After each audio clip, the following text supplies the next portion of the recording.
Senyales na napapansin ka na ni algorithm. Lagi ka nang ina-update kagaya nito.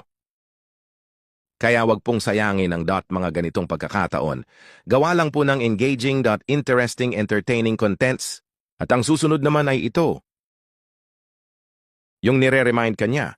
And sinasabihan ka niya ng, make a new reel to keep the momentum. Ma'am and sir, alagaan niyo po ang momentum na yan. Habang nasa algorithm ka na. At napansin ka na niya. Kung may ready reels ka na, diyan mo na i-upload ang video reels dito po. At least po yan, reminder na yan, ay galing mismo sa algorithm. At ang isa pa po na senyales na napansin ka na at dinidistribute ang video mo sa mas malawakang audience ay ito po. Started following you from your reel. Meaning to say, dumaan sa FB nila ang video reels mo at nagustuhan 10G audience mo. Kaya finollow ka nila. Kaya kung naranasan mo ang mga ganito, ay congratulations dahil time mo na mag-shine paunti-unti. Basta wag lang pong gagawa ng against sa community standards para hindi po magkaroon ng problema. Yun lang po sa tutorial na ito, please.